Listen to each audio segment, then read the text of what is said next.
नमस्कार, मैं प्रांशी राठौर और आप देख रहे हैं नेक्स्ट 9 न्यूज। इस वक्त पूरे ही देश भर में आगामी विधानसभा चुनाव के चलते सियासत तेज हो चुकी है।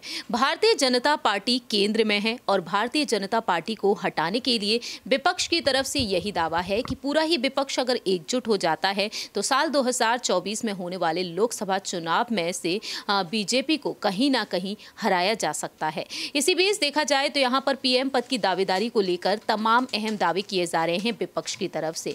जहां एक तरफ बिहार से मुख्यमंत्री नीतीश कुमार का नाम आगे है तो वहीं पश्चिम बंगाल से मुख्यमंत्री ममता बनर्जी का, साथ ही साथ महाराष्ट्र से एनसीपी प्रमुख शरद पवार, तो वहीं दिल्ली के मुख्यमंत्री अरविंद केजरीवाल भी इस रेस में आगे हैं। दरअसल आपको बता दें कि इस वक्त यहां पर तमाम तरीके से रणनीतियां बनाई जा रही हैं। पीएम नरेंद्र मोदी जी, जिनकी लहर पूरे ही देशभर के साथ साथ विदेशों में भी हम सुनते हैं, और ऐसे में देखा जाए तो यहाँ पर केंद्रीय गृह मंत्री अमित शाह जी ने ऐलान कर दिया है बीते कुछ महीनों पहले ही कि एक बार फिर से पीएम पद की दावेदारी के लिए नरेंद्र मोदी जी का ही नाम फाइनल किया गया है। ऐसे में देखा जाए तो अब रेस में सपा प्रमुख अखिलेश यादव भी आने वाले हैं, क्योंकि सपा संरक्षक मुलायम सिंह यादव के चले जाने के बाद इस पार्टी को नेशनल लेवल पर पहुंचाने की उनकी कोशिशें नजर आ रही हैं और चाचा शिवपाल सिंह यादव के साथ वह रणनीतियां बना रहे हैं।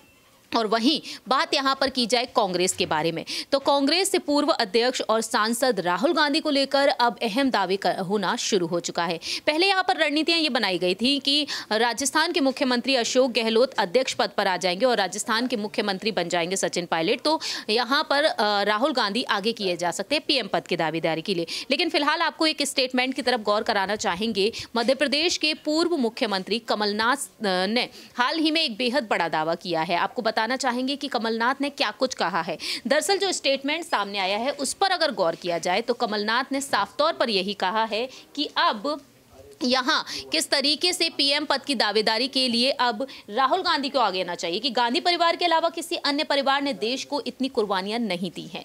उन्होंने कहा कि राहुल सत्ता की ही नहीं बल्कि जनता की राजनीति करते हैं। ऐसे नेता को लोग खुद ब खुद सिंहासन पर बिठा देते हैं। कमलनाथ ने यह भी कहा कि राहुल गांधी सत्ता की नहीं बल्कि जनता की राजनीति करते हैं, और यहाँ पर अब राहुल गांधी ने कई सवालों का जवाब दिया एक प्रेस कॉन्फ्रेंस के दौरान, और उन्होंने यहाँ पर अपनी बात रखी। उन्होंने साफ तौर पर यहाँ पर कह दिया है कि भारत जोड़ो यात्रा अब तक कामयाब रही और शुरू में लग रहा था कि केवल एक यात्रा है, लेकिन अब महसूस हुआ कि एक जीवित चीज है, इसमें एहसास है। और यहाँ पर उन्होंने साफ तौर पर अपनी बात कही। उन्होंने ये भी कहा कि अब यहाँ पर मुझ पर हमला करने वाले आरएसएस बीजेपी के मित्रों को भी धन्यवाद देना चाहता हूँ, मैं उन्हें गुरु मानता हूँ। तो फिलहाल देखा जाए क्या वाकई में राहुल गांधी को पीएम पद की दावेदारी के लिए आगे किया जाएगा। बात यहाँ पर करना चाहेंगे हमारे सहयोगी अबरार से कि आखिरकार उनका क्या कुछ कहना है। क्या राहुल गांधी पीएम पद के लिए बिल्कुल परफेक्ट बैठते हैं, जिस तरीके से कमलनाथ ने अब ऐलान कर दिया है कि कांग्रेस अध्यक्ष मल्लिकार्जुन खड़गे आगे आकर अब ये बात खुद कहते हुए नजर आएंगे?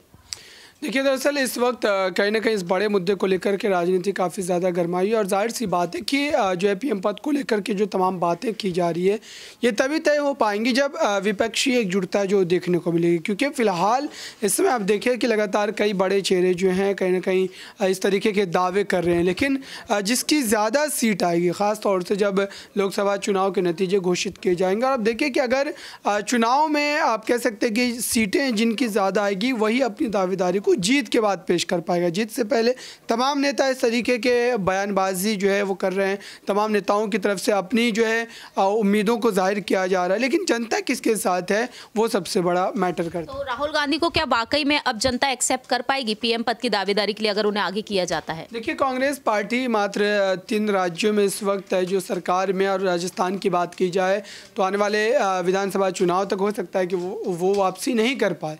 तो ऐसे में आप कह सकते हैं कि कांग्रेस पार्टी लगातार सिमटती चली जा रही है, और भारत जोड़ो यात्रा के अगर असर को जोड़े उसमें अगर उसको लेकर के बात करना चाहे तो कोई खासा असर देखने को नहीं मिल रहा है। अगर होता तो गुजरात में भी देखने को मिलता कुछ ना कुछ नतीजों में। हिमाचल प्रदेश में तो खैर कांग्रेस पार्टी ने जो है सरकार के एंटी इनकम्बेंसी की वजह से वहाँ पर जीती ज़रूर, हालांकि वहाँ पर हर 5 वर्षों में सरकार बदलती भी है, तो ये भी एक बड़ा फैक्टर था वहाँ पर सरकार बदलने का। लेकिन भारत जोड़ो यात्रा का असर जिस तरीके से देखने को मिलना चाहिए था उस तरीके से नहीं दिख रहा है, और नहीं जनता में उसका ज़्यादा प्रभाव है।